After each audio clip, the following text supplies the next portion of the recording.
오늘 이 말씀을 중심으로 해서 은혜와 심판, 우리 매일 성경에 나와 있는 성경 공부 교재 본문을 중심으로 지금 계속 오후에 갑니다. 현실을 낯설게 볼 때 찾아오는 은혜, 현실을 낯설게 볼 때 찾아오는 은혜라는 제목으로 함께 말씀을 나누도록 하겠습니다. 여러분, 경상남도 함안, 전남인가요? 함안이 역사적으로 상당히 유서 깊은 곳입니다. 여기가 1500년 전에 가야의 동맹국이었던 가야 옆에 있는 동맹국 아라가야가 있던 지역입니다. 이 아라가야는 여러분, 이 김수로 왕은 아시죠? 김수로 왕의 형제였던 김아로가 건설한 나라가 아라가야입니다.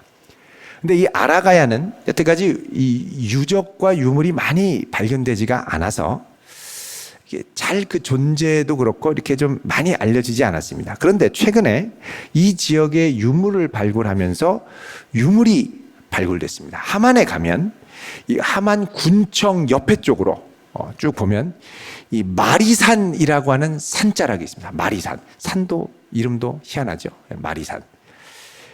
이 산자락에 쫙 보면 뭐가 있냐면 고분 군락지가 있습니다. 옛날 무덤들. 경주에 가면 이렇게 군락지들이 있죠. 그런 것처럼 이 함안에도 가면 고분 군락지들이 있는데 여기를 이제 함안 군청과 문화재청이 발굴을 시작을 했는데 그중에 제일 가능성이 높은 고분을 발굴하다가 유물을 발견했습니다.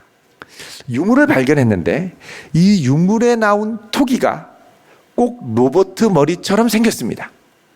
보시죠. 오늘은 많이 봅니다. 햄버거부터 시작해서. 자, 불을 꺼주시고요. 조명을. 자, 여기 보시면 꼭 로봇처럼 생기지 않았습니까? CCTV처럼도 생기고, 뿔이 있는 것 같고, 이게 뭘까? 이제 고민을 했는데, 이게 결론이 잘 안 나고 무슨 짐승 뿔인가 보다, 이렇게 생각을 했습니다. 자, 그런데 이 문화재청 이 발굴하는 발굴 탐사팀이 이거 말고도 이 고분에서 몇 개의 유물을 발견했는데 상당히 정교한 유물들인 거예요. 이거 보면 여러분 앞에 있는 그 로버트 태권브이 토기 빼고는 나머지 토기들이 상당히 정교하죠. 집 모양도 있고 이게 1500년 전 건데 상당히 정교하게 잘 만들어졌습니다. 이분들이 이걸 보다가 그러면은 이 로버트 태권브이 토기는 단순히 태권브이 토기가 아니라 이 배우에 뭔가가 있을지 몰라. 더 뭐가 딱 짝이 들어맞는. 그래서 무덤 곁을 주변을 샅샅이 뒤졌습니다. 뭐가 나왔을까요? 안 나왔을까요? 나왔으니까 제가 말씀을 드리겠죠? 나왔습니다.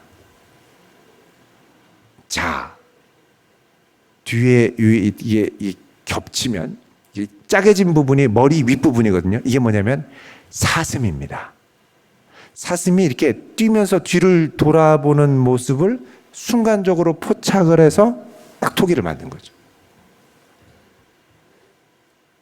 이거를 이렇게 조각을 붙이고 났더니 이 토기가 이제 문화재의 가치로 따지면 국보급이 된 겁니다. 국보급 문화재를 발견한 거죠. 이게 길이가 17cm, 높이가 19cm 정도 되는데 가야에서 나온 토기 중에 최고의 걸작품으로 평가를 받고 있습니다. 이건 어떻게 평가를 이렇게 해서 받게 됐느냐? 떨어져 나간 낯선 조각을 맞추고 나니까 이게 얼마나 멋진가가 드러난 겁니다. 꺼주시죠. 여러분, 우리의 삶에도 떨어져 나간 조각들이 있습니다. 이 떨어져 나간 조각들이 얼마나 소중한지를 발견할 수 있을 때 그 가치를 제대로 평가할 수 있었습니다. 최근 일본이 우리 반도체 산업에 아주 치명적인 타격을 줄 세 가지 원천 재료 공급을 제한하겠다고 발표했죠. 이 세 가지, 딱 세 가지 재료 제한한다고 했는데 우리나라 반도체 산업이 심각한 위협을 받을 정도로 충격을 받고 많은 국민들이 놀랐습니다. 여태까지 이 재료에 대한 보도는 거의 없었습니다. 일본이 이 발표를 하기 전까지. 대부분은 우리는 우리의 힘으로 반도체를 잘 만드는 줄 알았죠. 알고 보니까 핵심적인 원재료들은 일본에서 공급받지 않으면 상당히 우리가 또 자존심도 상하고 속상하기도 하겠지만 공급받지 않으면 상당한 어려움에 처한다는 것을 비로소 모든 국민들이 알게 되었습니다. 이제 일본이 여기서 백색 국가 제외 이거 하면서 이제 전기차 배터리에도 옮겨가려고 그러죠. 그러면 이 배터리 파우치가 일본에서 공급하지 않으면 아주 이제 위기라고 그러죠. 이것도.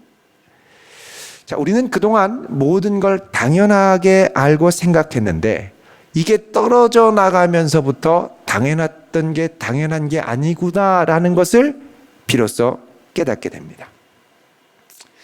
여러분, 우리 자신이 나 스스로를 볼 때 대부분은 스스로를 못마땅하게 여기는 경우가 많습니다.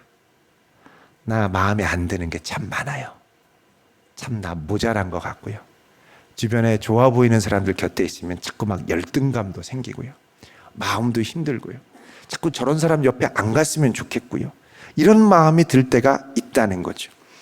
근데 그런 경우에는 대부분 깨진 토기와 같이 그 깨진 조각 하나만 보기 때문에 내가 얼마나 하나님 보시기에 아름답고 소중한 존재인지를 제대로 보지를 못하게 된다는 거예요. 이 떨어진 낯선 조각을 제대로 맞춰볼 줄 알아야 내가 하나님 앞에 얼마나 귀한 존재라는 것을 볼 수가 있다는 것입니다. 한 교회에서, 여러분 가끔씩 교회에 우리 교회는 그래도 좀 덜한 편일 수 있습니다만 전에 제가 있을 때 보면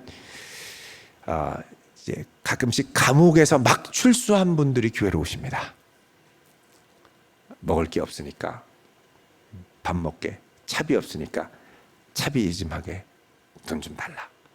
출소하신 분도 있고 그냥 지나다니는 청년도 또 좀 행색이 좀 초라한 분들도 있고 이렇게 옵니다. 그럼 가끔씩 주기도 하고 그렇게 하는데 어떤 한 교회에 감옥에서 막 출소한 분이 찾아와서 목사님 앞에서 팔뚝을 확 걷었습니다. 걷으니까 막 문신이 막 무시무시한 문신이 많이 있죠. 여러분 문신 구경을 많이 하시려면 유성 온천에 가시면 하실 수 있습니다. 왜 이렇게 유성 온천에는 문신하신 분들이 많이 오신대요. 네. 별의별 문신 막 이렇게 다 있습니다. 자, 그런데 이 문신을 딱 보여주면서 목사님, 세상에 나오니까 정말 야속합니다. 나를 반겨주는 데가 하나도 없습니다. 교회에서는 성경 말씀은 서로 사랑하라고 그러고 내가 감옥에 있을 때 목사님도 사랑하라고, 그래서 사람들을 찾아가고 교회를 찾아가고 했는데 나를 환영해 주는 사람이 아무도 없습니다. 세상 정말 약속합니다. 난 어렸을 때부터 부모한테 버림받고 고아원에서 자라고 거칠게 자라고 나를 사랑해 주는 사람 아무도 없습니다. 서로 사랑하라는 말 다 거짓말입니다. 성경도 거짓말입니다. 다 불지르고 싶습니다. 이러면서 막 원망을 하는 거예요. 목사님이 이 말씀을 한참 듣더니 이야기를 합니다. 그래요? 그러면 우리 선생님은 어떻게 이 땅에 태어나게 됐습니까? 어떻게 생명을 얻었게 됐죠? 물론 사정이 있었겠지만 엄마 아빠가 사랑했으니 이렇게 생명을 갖고 나오지 않았겠습니까? 고아원 갈 때까지 젖먹였던 그래도 엄마의 사랑이 있지 않았겠습니까? 그래도 살기를 바라는 엄마의 기대가 있으니까 고아원에 맡기지 않았겠습니까?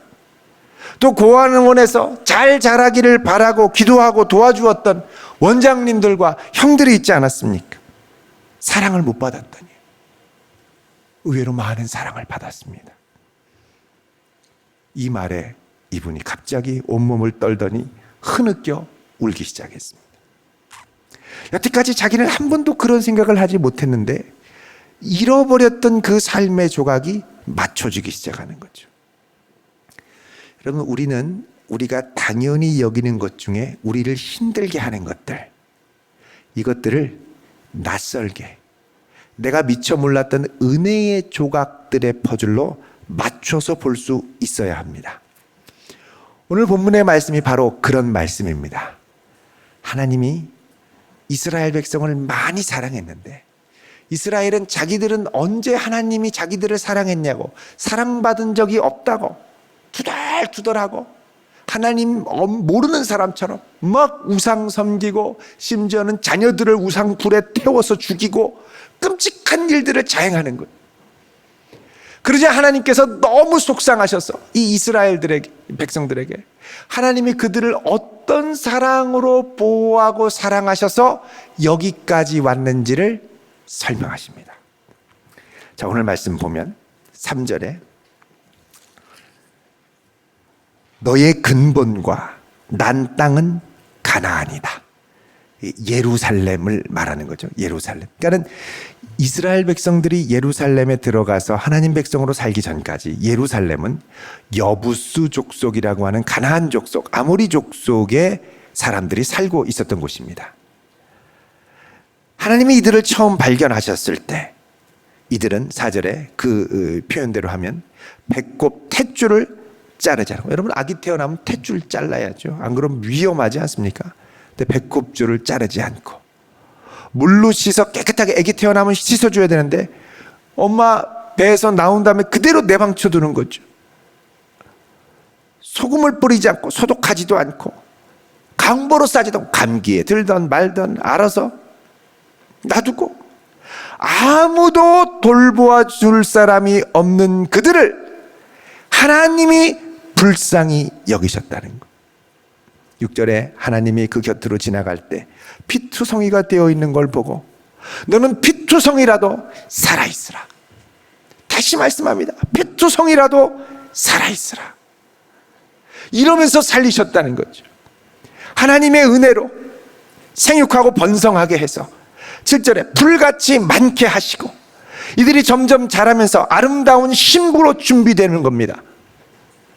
머리털도 자라고 여성스럽게 자라고, 그러나 여전히 씻지 않고 옷도 제대로 입지 않고, 그래서 하나님이 어떻게 하셨죠? 10절에 옷을 입히고 가죽신을 신기고 배로 두르고 모시로 덧입히고 또 예쁘게 폐물을 채우고 팔고리를 손목에 끼우고 목걸이를 목에 걸고 코걸이 걸고 귀걸이 귀에 달고 왕관까지 씌워서 13절에 왕위의 지위에 오르게 하셨다는 것. 많은 은혜와 사랑으로 이들을 존귀하게 하셨다는 거죠. 그러니까 이스라엘은 여태까지 자기들이 된 게 자기 힘으로 된 줄 알고 당연하게 생각했는데 당연한 게 하나도 없더라는 것입니다. 여러분, 요즘에 저희 교회에 전도돼서 오시는 분들이 꽤 있다고 그랬죠. 아까도 처음 교회 인도받고 오신 분이 있어서 얘기를 나눴습니다. 많은 분들이 자기한테 와서 예수 믿으라고 그랬대요. 마음이 하나도 안 열렸대요. 그런데 우리 교회 다니는 자매 하나가 그분이 운영하는 사업체에서 알바를 하셨네요. 좋은 인상을 줬겠죠. 그러던 어느 날 이 자매가 사장님께 작은 향수를 가지고 가서 드린 거예요. 너무 힘들어, 이 일로 힘들어하는 사장님. 그리고 예수님 믿으시라고 얘기를 한 거죠. 이걸 보고 이분이 그 자리에서 펑펑 울었답니다. 왜 이렇게 눈물이 나는지 모르겠대요. 그러면서 속으로 이제는 내가 교회 갈 때가 왔나 보다. 그냥 속으로 그렇게 생각을 하신 거예요. 그러다가 또 거기를 우리 교회 성도님 한 분이 가면서 주일마다 성도들 빵 사주려고 또 간식 사주려고 생글생글 웃으면서 마음이 열리더래요. 그분의 미소에. 아무 말도 안 했는데 자기가 먼저 막 벅차오르는 감격에 다음 주에 교회 갈래요 이랬대요. 여러분, 수많은 사람들이 얘기했는데 안 들리죠. 근데 때가 되니까 많은 이들의 기도와 사랑이 모아져서 나오게 되더라고요. 여러분, 내가 예수 믿는 거 절대 그냥 믿는 거 아닙니다. 우리 부모님이 믿었는데 많은 기도가 쌓였어요. 많은 은혜가 있었어요. 안 그랬으면 고등학교 때 이미 탈선해서 나가 떨어집니다. 내가 여기까지 온 게 은혜입니다. 그래서 나는 예수 대충 믿을 수 없습니다. 주님 대충 사랑할 수 없습니다. 대충 섬길 수 없습니다. 이런 은혜, 이런 사랑으로 내가 여기까지 왔는데 내가 어떻게 예수를 대충 믿을 수 있습니까? 어떻게 대충 섬길 수 있습니까? 많은 사랑 받은 만큼 더 많이 사랑하고 영광 돌려야 하는 게 우리여야 한다는 것이죠. 여기 나와 예배드리는 게 당연한 것 같지만 하나도 당연한 게 아닙니다. 많은 눈물과 안타까움과 중보가 있었기 때문에 여기에 나온 거죠. 여러분, 젊은 청년 때 잠깐 삐끗해서 믿음 떠나면 보통 20년, 30년 도는 건 보통입니다. 고등학교 때 믿음 떠나서 지금 40 중반, 50 넘어서 오는 분들도 종종 계세요. 근데 여러분 아직 실족하지 않았잖아요. 실족 안 했잖아요. 얼마나 감사해요. 그러면 이제는 큰 은혜 받은 자인 것처럼 믿음 생활을 해야 됩니다. 우리 로마서 5장 8절 같이 보겠습니다. 읽어볼까요? 시작. 우리가 아직 죄인 되었을 때에 그리스도께서 우리를 위하여 죽으심으로 하나님께서 우리에 대한 자기의 사랑을 확증하셨느니라. 우리가 언제요? 죄인 되었을 때. 알 때에 모를 때에, 모를 때에, 깨닫지 못했을 때에 이미 그리스도께서 우리를 위하여 죽으셔서 우리를 얼마나 하나님이 사랑하는지를 이미 확증해 주셨다는 것입니다. 여러분, 생각보다 귀한 분들입니다. 생각보다 많은 은혜 받고 여기까지 오신 분들이에요. 은혜 아니면 절대 여기까지 올 수도 없습니다. 중간에 꼬꾸라지든지 사고 나든지, 어떤 분은 올 때 죽다 살아난 분 계세요. 교통사고 막 꽝꽝꽝꽝 나는데 자기 앞에서 멈췄대. 은혜 아니면 이 자리에 올 수 없습니다. 그냥 오는 것 같지만 절대 그렇지 않습니다. 그렇다면 나는 사랑받은 자로, 존귀한 자로, 존귀하게 우리 주님을 사랑하고 섬겨야 할 줄로 믿습니다. 이런 성도 될 수 있기를 주 이름으로 축원드립니다. 기도하겠습니다. 거룩하신 아버지 하나님,